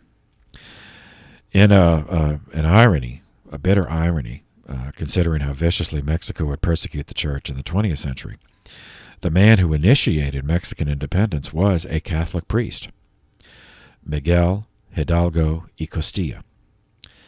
So Miguel, M-I-G-U-E-L, Hidalgo, H-I-D-A-L-G-O, E, which is Y. It looks like it's a Y. So that's the father's name and the mother's name. So E and Costilla, C-O-S-T-I-L-L-A. He lived from 1753 to 1811. He led a movement which proclaimed Mexican independence on September 16, 1810. This began an 11-year-long war with royalist forces that only ended when Spain recognized Mexican independence in 1821. Hidalgo did not live to see that, as he was captured and executed by firing squad very early on July 31st, 1811. During the reign of Pius VII, there were also technological developments which the Industrial Revolution is here. We saw with the steam engine, how that once that was perfected, then that's what was needed to provide mechanical energy for the Industrial Revolution. So now, second order and third order technological developments are happening during his reign, and the changes were seismic in terms of the economy, and those changes are reflected in the social order, and those changes in both the social and economic order, of course, affect political decisions, and there were different views on how political decisions should be made in light of these changes, and so that produces new ideologies, economic ideologies. So, and all this during the reign of Pius VII. So in terms of technology, in 1800, an Italian physicist named Alessandro Volta, Volta, like voltage, he produced a functioning electric cell battery. He created a pile, it's called a volta pile, of silver, then a disc of cardboard soaked in salt water, then zinc, then silver, then another saltwater soaked cardboard disc, and on and on. He hooked that, it was a pile of that stuff. Then he attached copper wires to that, and from the copper wires was able to draw a continuous current of electrons. So it's electricity. And no need to explain, the importance of the battery, in life. Same year, 1800, 18 years after Watt's retail production steam engine went into operation, the steam-driven pistons of the double-acting steam pump, and attached to a shaft, cranks, were attached to a series of templates designed to produce uniformly sized pieces of metal, which became interchangeable parts. And they were used, this was perfected by Eli Whitney, to mass produce, guess what? Weapons. Yes, mass produce the musket. Now, he did not invent the musket, but he perfected the interchangeable parts technology. So another essential aspect of the assembly line, the steam-powered assembly line of the Industrial Revolution. 1805, a British artillery expert named Sir William Congreve, Congreve, applied Newton's third law of motion to homicide, specifically how to kill more soldiers in Napoleon's army. Newton published his laws of motion in 1687 in the Principia. Law number 3 states when force is applied in one direction, there's an equal and opposite force in the opposite direction. Sir William thought this principle could be used to improve on existing artillery practice, which was, so you have a cannon, a hollow metal tube, bronze at this stage, later would be steel, and they pushed gunpowder, a pile of gunpowder in, then put a piece of metal, a metal ball on top of that, and then ignited the gunpowder, and then the projectile, falls in a ballistic arc, lands on someone and kills them. Instead, he thought, why not have the shell, the piece of metal, the shot, and the propellant, the gunpowder, encased in a single canister? And the canister could come to a point, like a bayonet. The result was the first appearance of rockets in Western history to kill people. 1807, the steamship. The steam-driven, the double-acting steam, the double-acting piston mechanical energy production enabled higher levels of production on multiple levels of the economy. From upstream, which is the mining of the raw materials, then then refining them into something, and then selling them on the market, retail.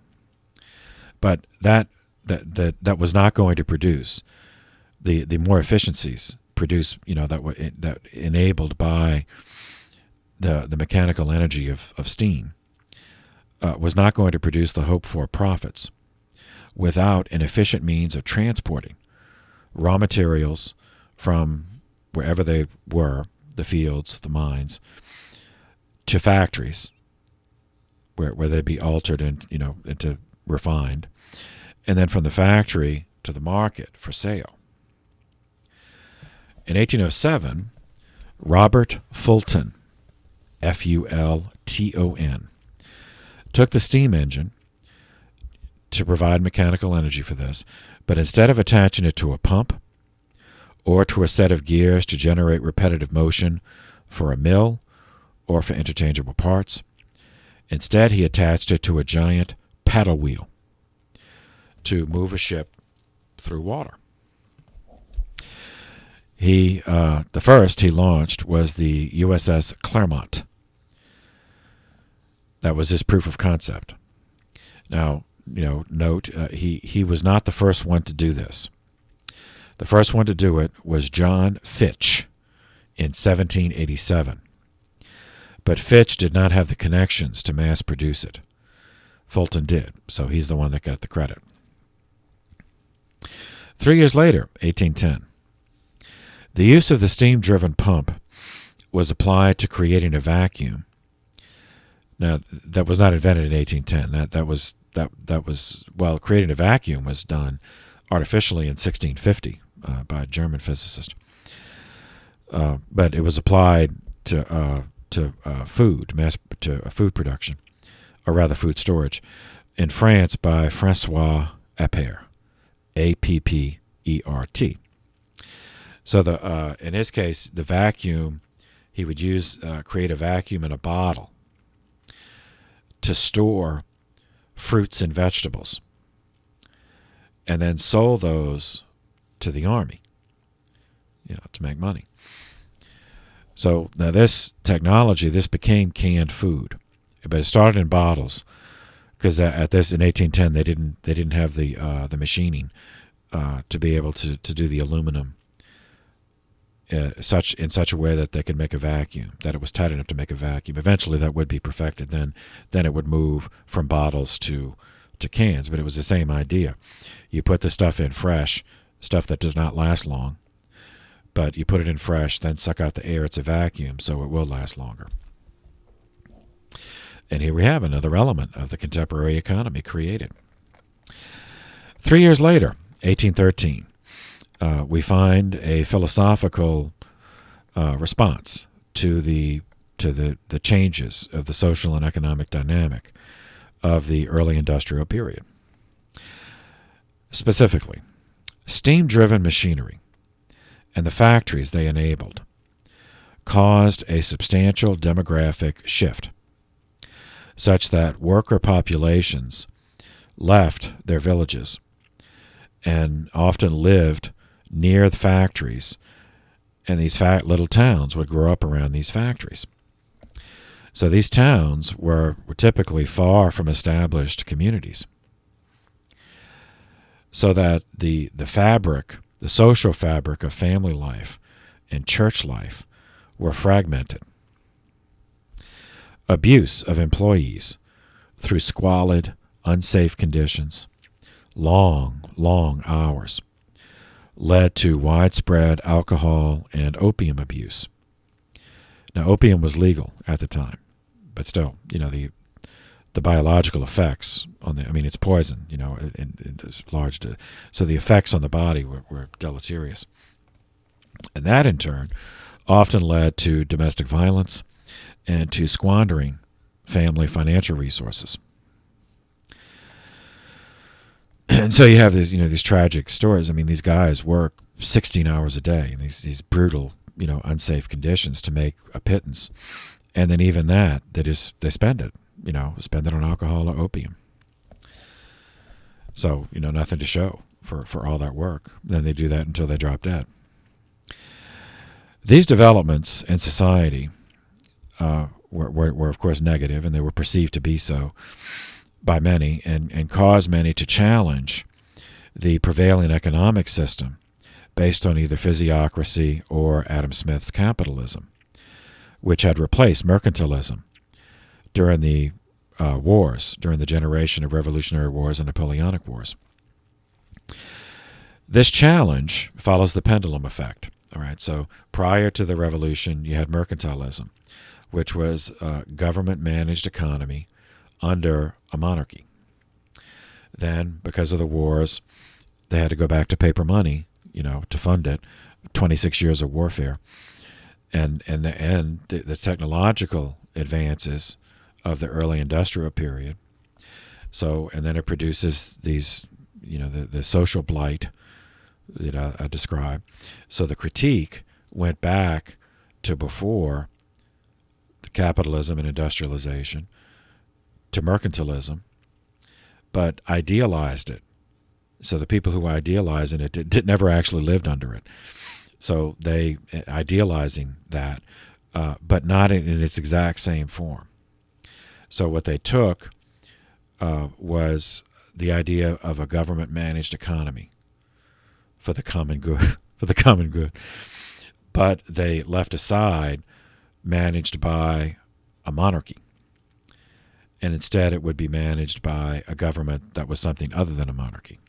So this idea of the managed economy, managed by a non-monarchical government for the common good of society, became the economic philosophy of socialism. The first written work of this sort was published in 1813 by a Welsh manufacturer named Robert Owen, O-W-E-N. Lived from 1771 to 1858. In 1813, he published Essays on the Principles and Formation of Human Character. A summary. First, he rejected all religions, not just Catholicism. He rejected all religions as superstitious and false. Second, he asserted that people, humans, are products of society. So society must be managed to ensure the right kind of people are produced. Third, he asserted that industry must be based on cooperative labor, which collectively owns the means of production and collectively shares the profits of labor. Sorry, I couldn't keep a straight face. So he saw that this is the cure. This would be essentially worker-owned enterprise. That the workers would own it, and then the workers would share the profit. Instead of the factory system, which he regarded as worse than serfdom. 1814. 7 years after Fulton launched a working steamship, someone thought, well, if we can apply steam power to sea transport, why not apply it to land transport? That someone was an English engineer named George Stephenson, Stephenson.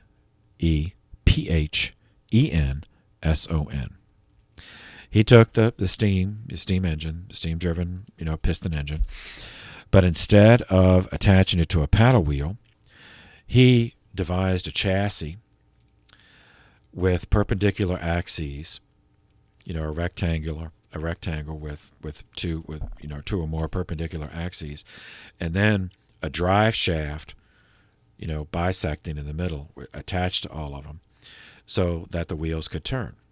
The wheels would turn the chassis, and on the chassis was the steam engine, and then you could put a wagon, build a wagon around that. So you have a steam-powered land wagon. Now the proof of concept worked, But the problem was the weight was too heavy.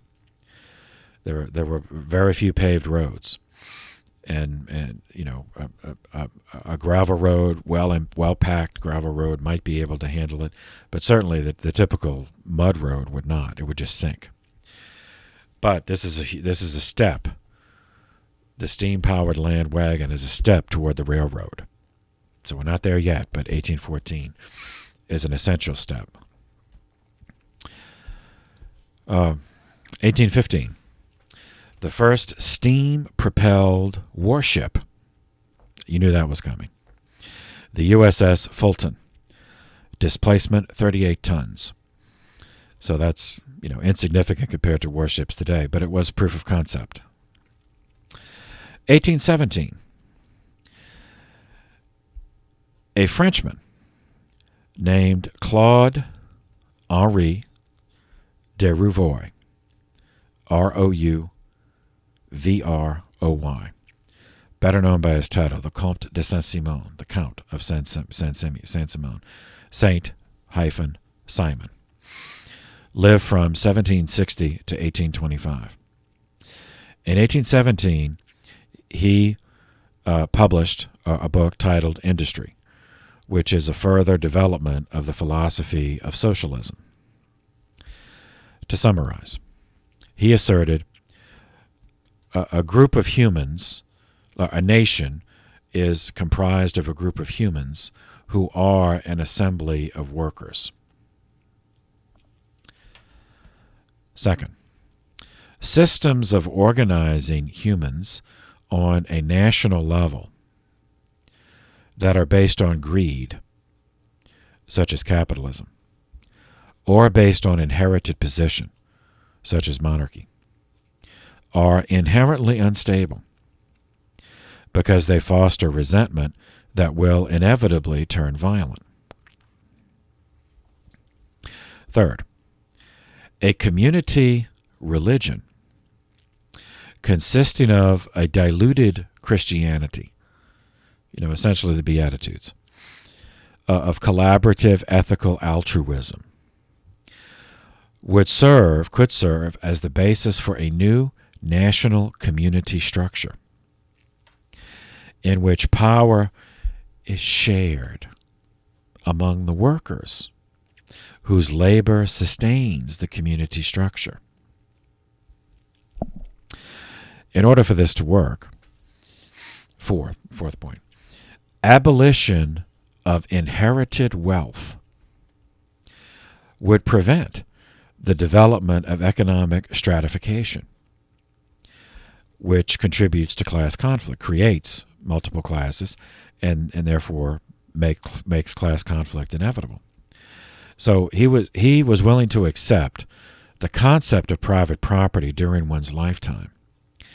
But since the individual only has value as part of the collective of workers of the nation, it is right and just that whatever the individual accumulated during his life would be inherited by the collective, by the societas, by the society, which is the nation. So anything that the individual constituent worker made, his heirs would be, his brothers and sisters in the collective.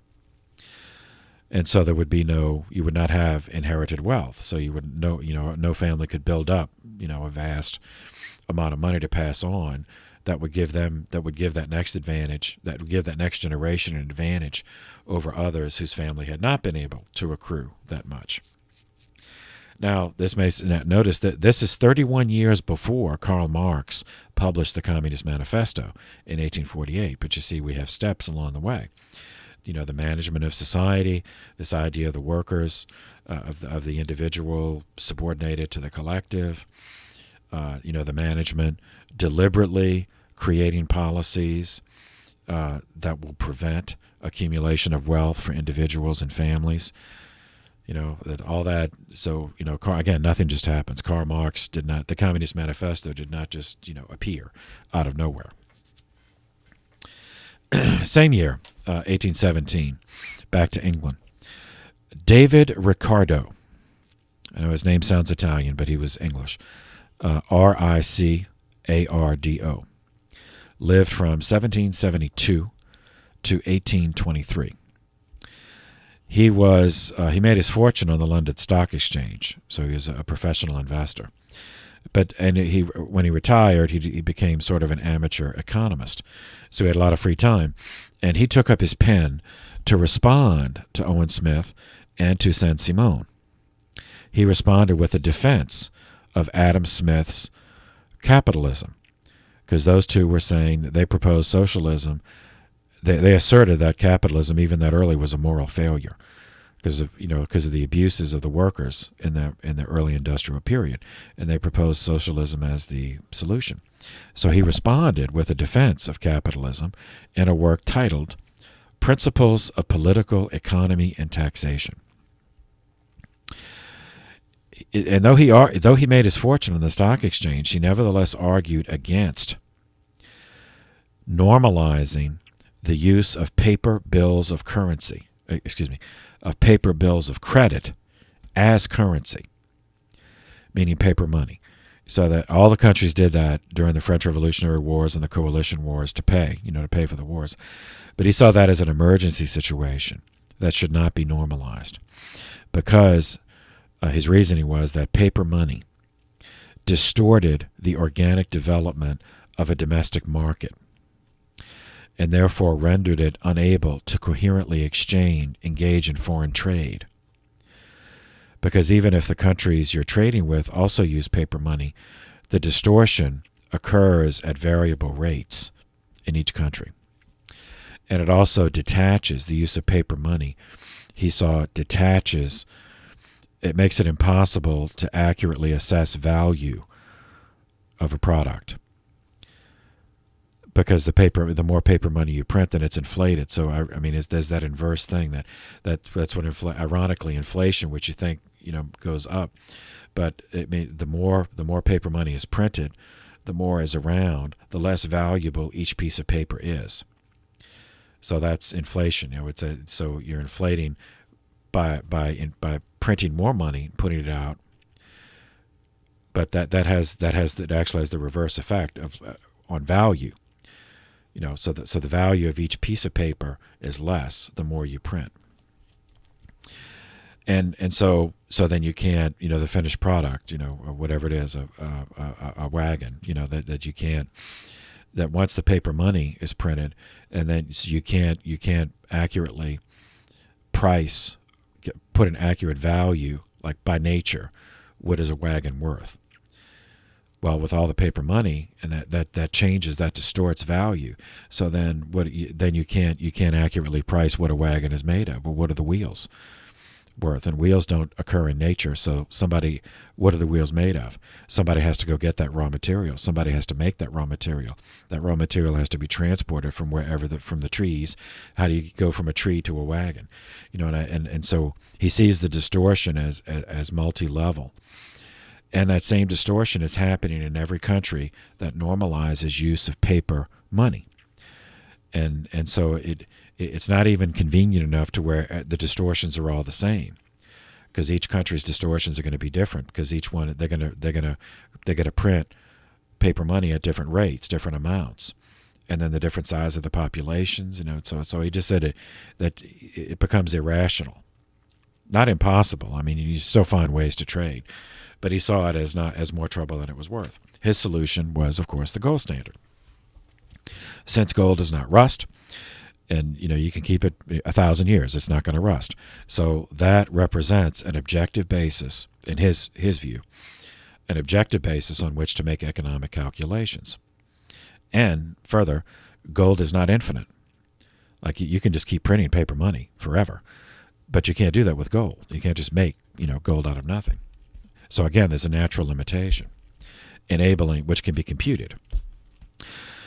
Addressing more directly the social critiques and the human critiques, so to speak, of Owen Smith and Saint-Simon about the exploitation of workers, Ricardo argued, that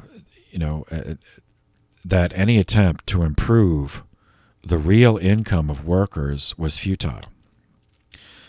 because human beings are essentially animals. We stand upright, we have brains, we have language, so we do have some abilities that animals do not, but we are essentially animals, and we're governed by nature.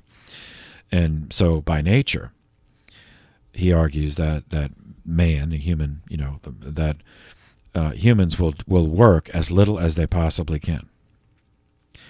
Owners will pay as little as they possibly can. And retail will charge as much as they possibly can. And that's just the natural law. That's just nature. He says that's immutable. There's no way around that. So in other words, workers are going to be exploited because that is the nature of that. If they're not owners, then they are subordinate. And it is the nature of the alpha of the pack to exploit and regard as expendable everyone else in the pack. Further, the superior individual, he argued, if born a worker but having natural talent, that person will rise to the level of an owner.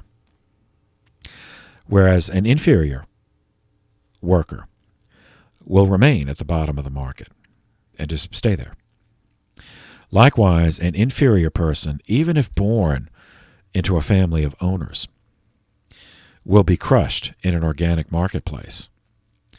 And it is right, according to nature, that situation exists. That the species is better if the strong weed out the weak. So, yeah, inspiring, right? Yes. 1818, the first successful crossing of the Atlantic Ocean by a steam-propelled ship. The USS Savannah managed it in 26 days. 1819, a German philosopher named Arthur Schopenhauer, Schopenhauer,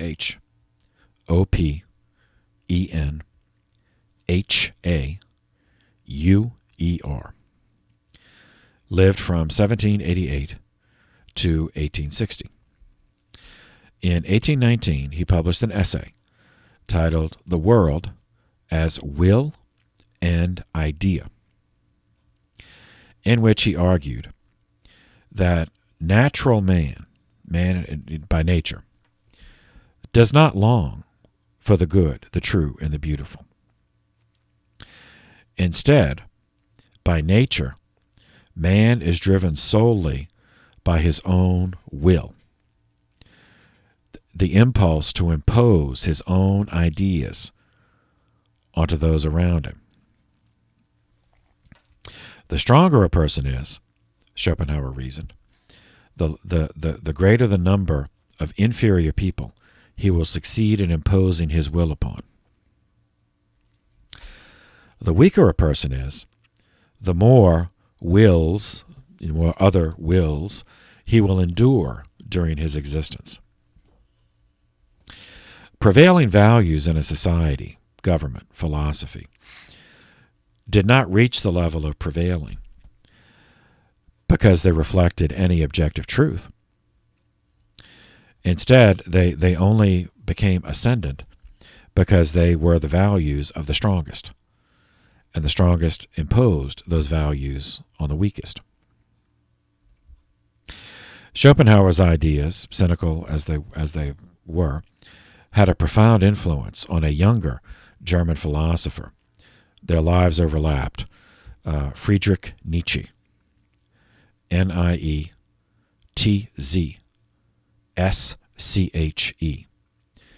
who lived from 1844 to 1900.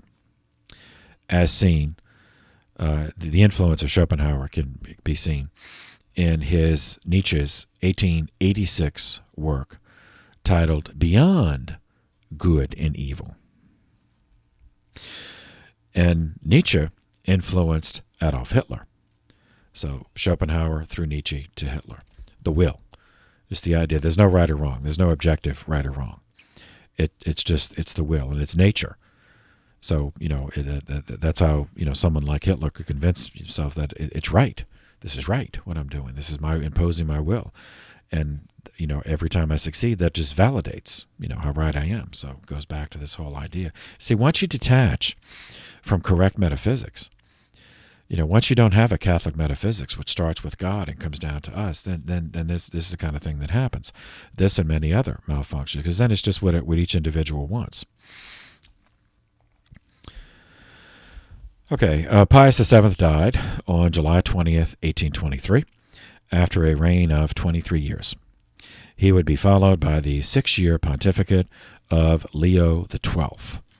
And it is to Leo XII that we will turn our attention next time. For now, thank you for your attention. This session is adjourned.